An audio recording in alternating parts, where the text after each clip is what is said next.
"Sir, that boy shouldn't be here," someone whispered near the marble staircase. But by the time the words reached Alexander Grant, the most powerful man in the room had already noticed the child. The ballroom of the Grant Regency Hotel shimmered under 1,000 warm lights, crystal chandeliers reflecting off polished marble floors that cost more per square foot than most people's rent. It was the annual Grant Foundation Charity Gala, the kind of event where CEOs, senators, and television personalities gathered to sip sparkling water and pledge donations while cameras quietly documented every smile. Alexander Grant stood near the center of the room, tall and composed, dressed in a perfectly tailored black tuxedo that seemed almost effortless on him. At 48 years old, he had built an empire of real estate, technology investments, and luxury resorts. And tonight he was exactly where the world expected him to be, calm, respected, and in complete control. But something across the ballroom disrupted that perfect picture. Near the service entrance, standing just beside a row of white linen tables where waiters prepared trays of appetizers, was a small boy who clearly did not belong at a gathering like this. The boy looked to be around 8 or 9 years old, wearing a simple navy sweater that was slightly too big for him and a pair of clean but worn sneakers. His dark hair fell unevenly across his forehead as he quietly looked around the massive room with wide, curious eyes, as if trying to understand how a place so grand could even exist. Next to him stood a young woman in a modest light gray dress, holding his hand gently but firmly. She kept her posture straight, her shoulders tense, like someone who knew they were standing somewhere they were not meant to be. Several guests nearby had already noticed them. A few murmured politely behind champagne glasses, while others glanced with open confusion. In a room filled with tailored suits, designer gowns, and diamond jewelry that sparkled brighter than the chandeliers above, the pair looked almost like they had stepped in from another world entirely. Alexander watched for a moment longer than he intended. At first, it was simply curiosity. Events like this had strict guest lists, and security rarely made mistakes. Yet something about the boy's quiet confidence caught his attention. The child was not hiding. He wasn't clinging nervously to the young woman beside him. Instead, he was observing the room with a calm seriousness that felt strangely familiar. As Alexander slowly took a step forward, one of his assistants leaned in slightly and said under her breath, "Mr. Grant, the girl with the boy. I believe she's the daughter of one of the housekeeping staff." Alexander's expression remained composed, but his eyes sharpened slightly. A maid's daughter.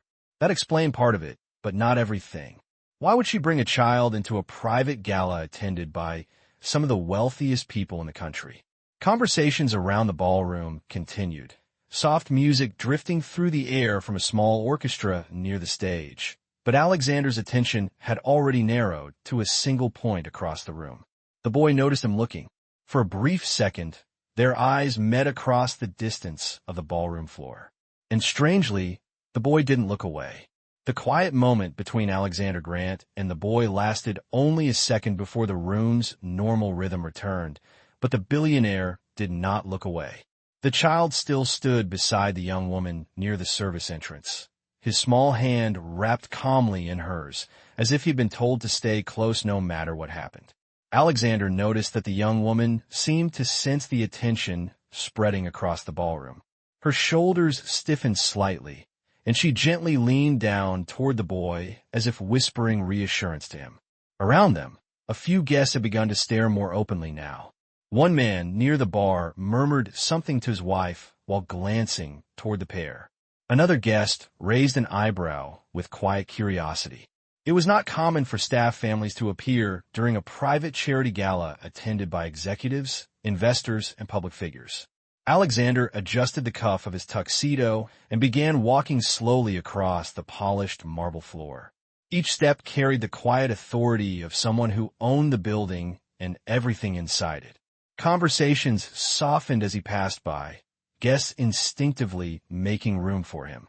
Yet his focus remained entirely on the boy and the young woman. As he approached, the orchestra continued playing a gentle instrumental piece, and servers moved quietly between tables carrying silver trays. The elegance of the evening remained intact, but a small ripple of attention followed Alexander as he crossed the ballroom. The young woman noticed him coming closer. She straightened immediately, releasing a slow breath as if preparing herself for something difficult. Up close, Alexander could see she looked to be in her early 20s. Her dark brown hair was pulled neatly behind her shoulders, and her expression carried both nervousness and determination. The boy stood quietly beside her, looking up at Alexander with calm curiosity rather than fear. That alone felt unusual. Most children became nervous around powerful adults, especially in a room filled with strangers wearing expensive clothing and carrying quiet authority. But this boy simply studied Alexander's face, as though trying to recognize something. Alexander stopped a few feet away from them. The surrounding guests pretended to continue their conversations, but it was obvious many were listening. Alexander's voice was calm and controlled when he finally spoke. "Young lady," he said, his tone polite but firm, "this is a private event. May I ask who the boy with you is?" The young woman tightened her grip on the boy's hand, though her voice remained steady when she answered. "My name is Lily Brooks, sir," she said respectfully. "My mother works here in housekeeping." Alexander nodded slightly. That confirmed what his assistant had mentioned earlier. "And the boy?" he asked. The boy looked up at Lily for a brief moment, almost like he was waiting for permission to speak, but Lily gently squeezed his hand again and stepped half a pace forward. For a second, it seemed like she might hesitate. Her eyes moved around the ballroom, noticing the watching guests, the cameras in the distance, and the powerful man standing directly in front of her. Then she looked back at Alexander Grant and spoke words that instantly changed the atmosphere of the room. "Sir," Lily said quietly but clearly, "he lived with me in the orphanage." For the first time that evening, Alexander Grant's expression shifted, and the color slowly drained from his face. For several long seconds after Lily Brooks spoke those words, the elegant ballroom seemed to fall into a strange silence that no one could quite explain. The music from a small orchestra continued drifting softly through the air. Glasses still clinked gently somewhere near the bar, and waiters moved carefully between tables. Yet a subtle shift had taken place around Alexander Grant. The billionaire stood perfectly still, his eyes fixed on the boy standing beside Lily. Guests nearby began to sense that something unusual had just happened. The calm confidence that normally surrounded Alexander had faded for the briefest moment, replaced by an expression that almost looked like disbelief. Lily noticed it immediately. She had expected questions, maybe even irritation for interrupting a private event, but she had not expected that reaction. The boy remained quiet, looking between Lily and Alexander with patient curiosity, as if he understood that the adults around him were speaking about something important. Alexander finally drew a slow breath, straightening slightly as though reminding himself where he was. Years of leading boardrooms and negotiating billion-dollar deals had taught him how to regain control of a room quickly. When he spoke again, his voice was calm, but it carried a careful weight behind it. "An orphanage?" he repeated slowly. Lily nodded. "Yes, sir." A few nearby guests exchanged glances. The word orphanage felt strangely out of place inside a luxury ballroom filled with silk dresses and polished marble floors. Alexander studied the boy more closely now. Up close, the details became harder to ignore. The child had light brown hair that curled slightly at the edges, and his eyes were a deep shade of gray that reflected the chandelier light above them. There was something about those eyes that felt unexpectedly familiar, though Alexander could not immediately explain why. "And what is your name?" Alexander asked the boy. The child answered politely.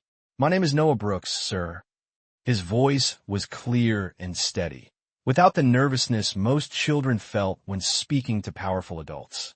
That alone made several guests glance at each other again. Alexander repeated the name quietly in his mind. "Noah Brooks." Lily noticed the way Alexander's attention had narrowed entirely on the boy. She hesitated for a moment before continuing, her voice respectful but firm.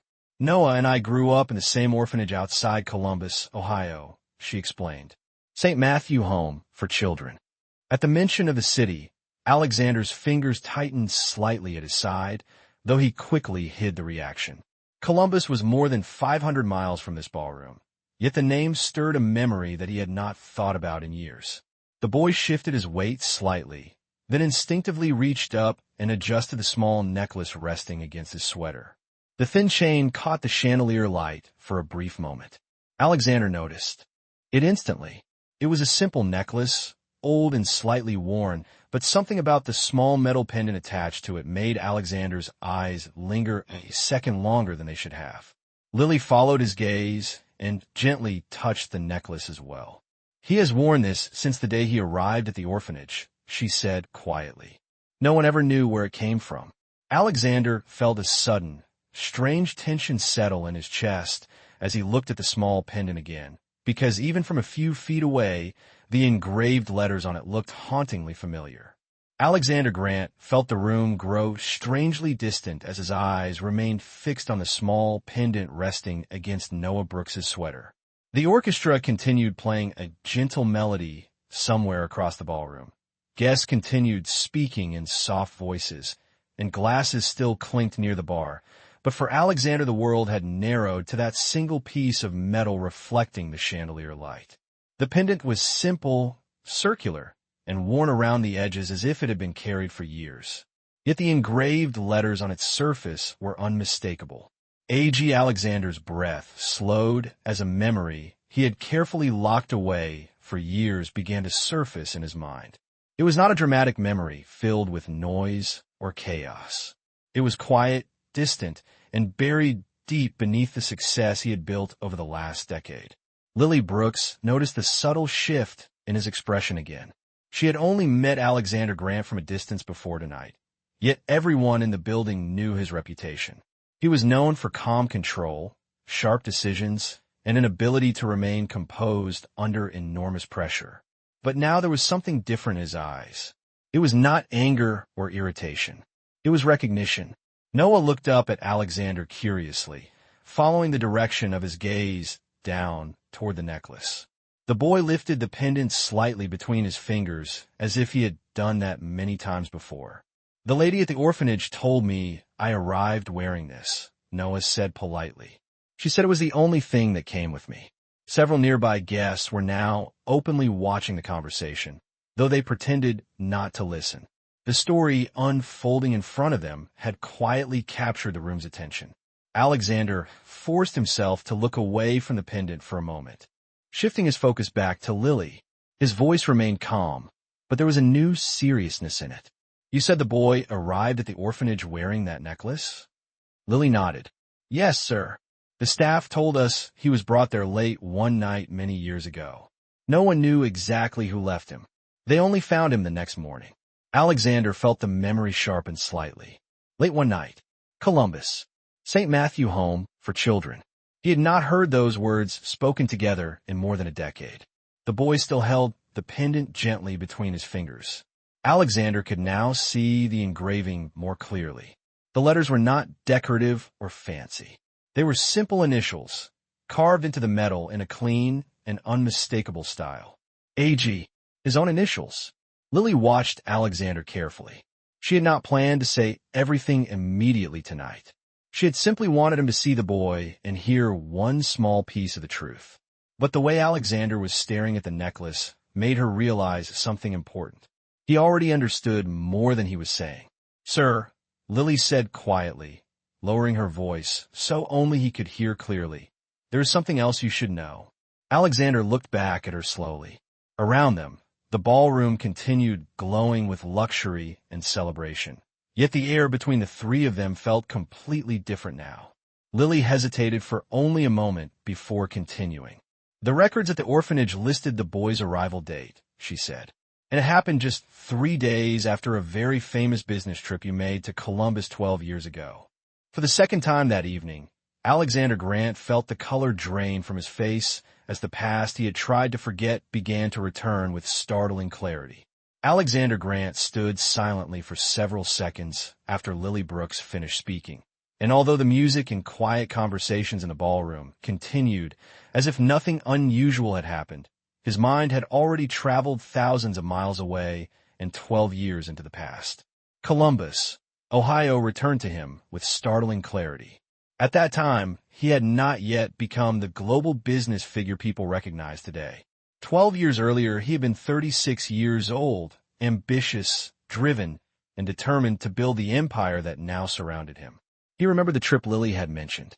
It had been a 3-day visit to finalize a major real estate acquisition in downtown Columbus. Investors, lawyers, and executives had filled his schedule from early morning until late evening. But there had also been a quiet moment near the end of that trip, a moment he had never spoken about publicly and had tried not to think about again. Standing in the middle of the elegant ballroom now, Alexander slowly looked down again at the small pendant resting against Noah Brooks's sweater. The engraved initials seemed to glow under the chandelier light. AG. He remembered giving that necklace to someone long ago, though at the time it had felt like nothing more than a small, thoughtful gift. He had never imagined that a simple piece of metal would return years later, carrying questions he was not prepared to face.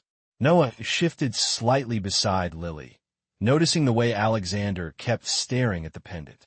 The boy lifted it gently again between his fingers, studying it with the same quiet curiosity he had always had about the object.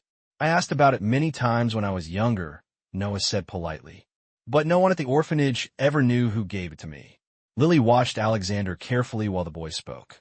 She could see that the memory she had mentioned was already forming inside his mind. His expression had changed again, not dramatically, but enough that she could tell he was no longer simply listening. He was remembering. The staff told me the night Noah arrived was during a heavy rainstorm. Lily continued softly. The next morning they found him sleeping in a small blanket basket outside the front entrance. A few nearby guests glanced at each other as they overheard pieces of the story. It sounded almost unreal compared to the luxury surrounding them. The Grant Regency Hotel ballroom sparkled with crystal lights, polished marble floors, and tables decorated with white roses imported from California. Yet here in the center of that elegance stood a boy whose story began on the steps of an orphanage during a storm. Alexander felt the tension in his chest tighten slightly as Lily spoke. He had always believed that chapter of his life had quietly disappeared. Time, success, and distance had allowed him to move forward without looking back. But now every small detail Lily described matched pieces of a memory he had tried to bury. The timing, the city, the necklace. Noah looked up at Alexander again with the same calm expression he had shown since the beginning of the evening. The boy did not seem nervous or afraid. Instead, there was a quiet patience in his eyes, as if he sensed that the man standing in front of him might hold answers he had waited for his entire life. Lily finally spoke again, her voice steady but serious. "Sir, I did not bring Noah here to cause trouble," she said. "I brought him here because the more we learned about his past, the more one name kept appearing in places we did not expect." Alexander slowly lifted his eyes from the pendant to meet Lily's gaze. Around them, the ballroom remained bright and elegant, yet the conversation between the three of them had quietly begun to reshape the entire evening. Lily took a careful breath before finishing her thought. "And that name was yours."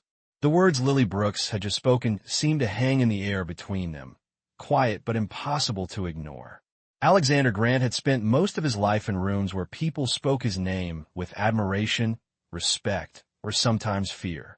Yet hearing it now, in this context, felt entirely different. Around them the ballroom still shimmered with polished elegance. The orchestra continued its gentle performance.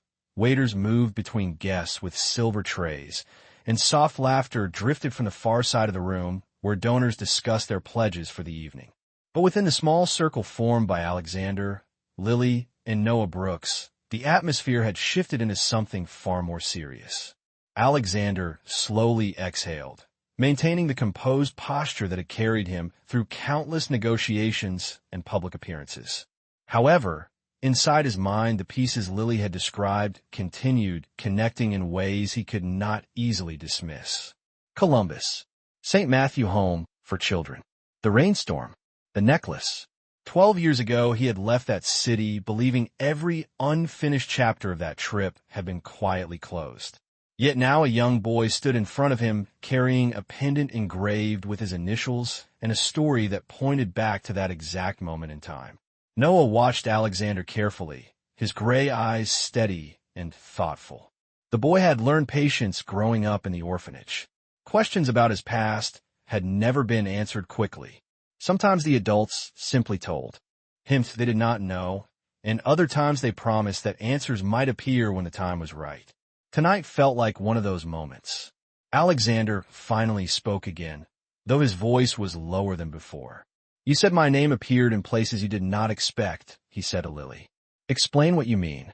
Lily nodded slightly, as if she had been preparing for that question since the moment she walked into the ballroom. She glanced down at Noah for a brief moment before continuing. "When we were younger, the staff at the orphanage only told Noah that he had been left there during a storm," she said. "But when I turned 18 and left the home, I kept helping there on weekends. Over time, I started asking more questions about Noah's records." Alexander listened carefully without interrupting. Lily continued speaking with calm determination. "The original intake file did not contain much information," she explained. "But there was one unusual detail. The child was found wrapped in a high-quality blanket that the staff said looked expensive.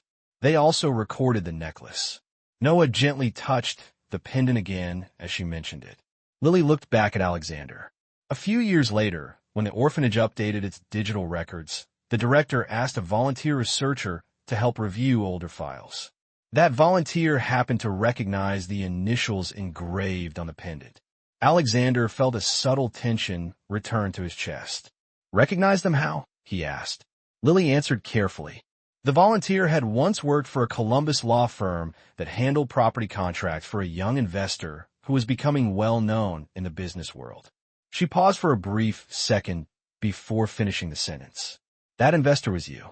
The quiet admission drew the attention of a few more nearby guests, though they pretended to remain focused on their own conversations. Alexander stood motionless for a moment, absorbing what she had said.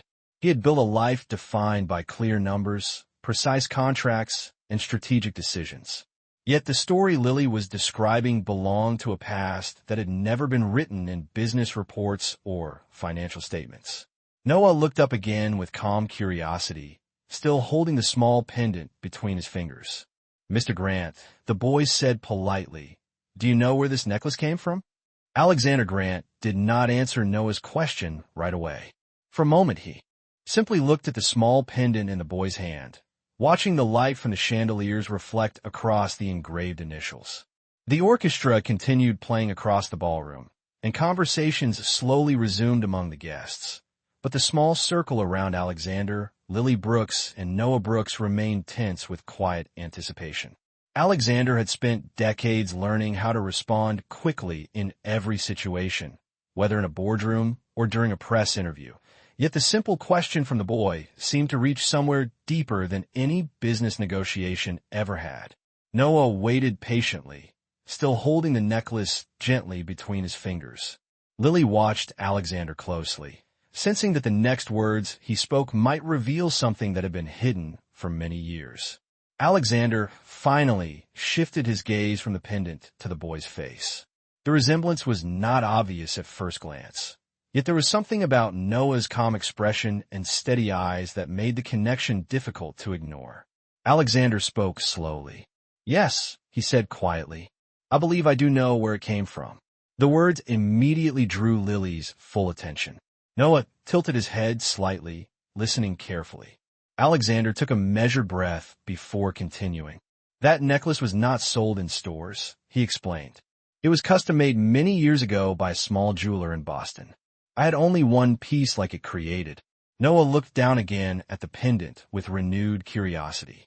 "Why did you make it?" he asked politely. Alexander hesitated for just a moment. The answer required him to revisit a memory he had avoided for more than a decade. At the time, he said carefully, "I gave it to someone who meant a great deal to me." Lily felt the weight of that admission immediately. She had suspected that the necklace connected directly to Alexander, but hearing him confirm it made the story far more real. "Was that person in Columbus 12 years ago?" she asked gently. Alexander nodded once. The movement was small, but unmistakable. Yes. The word lingered between them for a moment. Around the ballroom, a few guests were still quietly watching the conversation from a distance, though no one dared interrupt. The story unfolding near the center of the room had quietly become the most important moment of the evening. Noah shifted his feet slightly, still holding the pendant. "Did the person you gave it to lose it?" he asked. Alexander looked at the boy again, and this time the resemblance felt clearer. It was not simply the eyes or the shape of the face. It was the calm way Noah asked questions, the thoughtful pause between words, and the quiet confidence that seemed beyond his years. Alexander slowly shook his head. "No," he said softly. "She did not lose it." Lily felt her heart beat faster as the pieces of the story began aligning even more clearly. "Then how did it end up with Noah?" she asked. Alexander's gaze drifted briefly across the ballroom before returning to the boy standing in front of him. The lights above them reflected across the polished marble floor, and the elegant music continued drifting through the room. But his voice carried a seriousness that made Lily realize the truth was finally beginning to surface. "Because," Alexander said slowly, "if my memory is correct, the person I gave that necklace to was expecting a child not long after that trip to Columbus." For several seconds after Alexander Grant spoke those words, neither Lily Brooks nor Noah Brooks moved. The elegant ballroom still shimmered around them with golden light and quiet music, yet the small space between the three of them felt as if time itself had slowed. Noah continued holding the pendant in his fingers, studying it more carefully now that he knew it had once belonged to someone important in Alexander's past. Lily was the first to speak again, though her voice remained calm and respectful. "You were saying the woman you gave the necklace to was expecting a child at that time," she said carefully. Alexander nodded slowly. His expression had changed again, becoming more reflective and shocked now that the memory had fully surfaced. "Yes," he said. "Her name was Caroline Mercer." Lily searched his face for any sign that he might be uncertain, but his answer carried the quiet confidence of someone recalling a moment that had never completely disappeared from memory. "She worked in Columbus," Alexander continued. "Not in my company, but in a design firm that was helping with one of the properties we were purchasing. We met during that trip." Noah listened with focused curiosity, absorbing every detail. The story of his own past had always been a mystery, something spoken about in fragments by the adults at the orphanage, but tonight he was hearing real names and places for the first time. "Did she know she was going to have a baby?" Noah asked politely. Alexander's eyes softened slightly at the question. "Yes," he answered. "She told me near the end of my trip." Lily watched carefully as Alexander spoke. His voice carried the tone of someone revisiting a memory that had once been important, but had gradually been buried beneath years of responsibility and success. "Caroline believed the child deserved stability," Alexander explained. "At that time, my life was extremely complicated. My business was expanding quickly, and I was traveling constantly. She believed raising a child inside that environment would not be fair." Lily glanced briefly at Noah before returning her attention to Alexander. "So what happened after that?" she asked quietly. Alexander paused for a moment, as if organizing the final pieces of the story in his mind. "We stayed in contact for a short time after I left Columbus," he said. "She told me she wanted to think carefully about what kind of future she could offer the child. I offered to help in any way she needed." The orchestra's music drifted gently through the ballroom as several nearby guests continued pretending not to listen. Yet the tension surrounding the conversation had quietly drawn the attention of nearly everyone within sight. Alexander continued speaking with steady honesty. "Then one day, the messages stopped," he said. "Her phone number changed, and the design firm told me she had moved away. I assumed she had chosen to start a new life somewhere else." Noah looked down again at the pendant resting against his sweater. "But instead, I arrived at the orphanage," he said thoughtfully. Alexander's expression grew more serious. "That appears to be what happened," he admitted. Lily folded her hands gently in front of her as the final piece of the mystery approached. "There's one more thing you should know," she said quietly. Alexander looked at her with renewed attention. Lily nodded toward Noah. "When the orphanage updated Noah's records last year, They discovered something in the original paperwork that had been overlooked for years. Alexander waited silently. Lily spoke the final words slowly, so there would be no misunderstanding. The child left at the entrance that night was listed as male, approximately 1 year old, and the note attached to the blanket included only 3 letters. Noah lifted the pendant, again as Lily finished the sentence. "The same initials engraved on the necklace," she said. A.G. The quiet statement Lily Brooks had just made seemed to echo through the elegant ballroom, even though she had spoken softly. Alexander Grant remained completely still, his eyes moving slowly from the pendant in Noah Brooks's hand to the calm expression on the boy's face. The orchestra continued playing a soft melody across the room, and guests quietly sipped their drinks beneath the warm chandelier light. Yet an invisible circle of attention had formed around the 3 of them. The initials engraved on the pendant and written on the orphanage note matched perfectly, and for the first time that evening Alexander no longer looked surprised. Instead he looked thoughtful, as if the truth had been waiting patiently for years and had finally arrived at the exact moment it needed to be heard. Noah glanced down again at the necklace before looking back up at Alexander. The boy did not appear frightened or overwhelmed. Instead, there was a quiet curiosity in his eyes that made the moment feel even more serious. "Does that mean the letters stand for your name?" Noah asked politely. Alexander took a slow breath before answering. "Yes," he said gently. "Those are my initials." Lily watched the exchange carefully. She had expected this moment to be dramatic, but the calm honesty in Alexander's voice made the situation feel more real than she had imagined. "When we discovered the note in the records," Lily explained, "the director of the orphanage believed the initials might belong to the person who was meant to take responsibility for the child. That is why I began searching for the truth." Alexander nodded slowly. "And that search led you here tonight?" Lily confirmed with a small nod. "Yes. I did not want to make accusations or assumptions. I only wanted Noah to meet the person whose name had been connected to his past for so many years." The boy looked up at Alexander again, studying his face with the same thoughtful calm he had shown all evening. "Mr. Grant," Noah said, "if you knew the woman who gave me this necklace, do you think she wanted me to find you someday?" Alexander considered the question carefully. The ballroom lights reflected softly across the marble floor as he chose his words with care. "I believe she wanted you to have a chance at a future," he said. Caroline Mercer always believed that children deserved stability and opportunity. Lily noticed the way Alexander spoke Caroline's name with quiet respect rather than regret. It revealed something important about the past he had described. "I spent many years assuming she had moved away and built a new life somewhere," Alexander continued. "I never imagined the child she spoke about might appear in front of me one day." Noah listened closely. "So what happens now?" he asked. The question was simple, yet it carried the weight of everything that had led to this moment. Alexander looked around the ballroom briefly before returning his attention to the boy.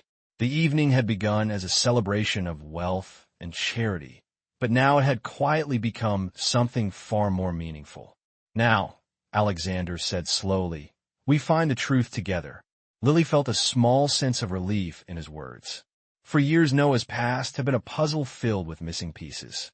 Tonight had not solved everything, but it had revealed the most important connection of all. Noah held the pendant gently again, feeling the engraved letters beneath his fingers. The mystery of where he came from was no longer a distant question. Standing in the center of the brightly lit ballroom, beside the man whose initials he had carried his entire life, Noah realized that the story of his future had just begun.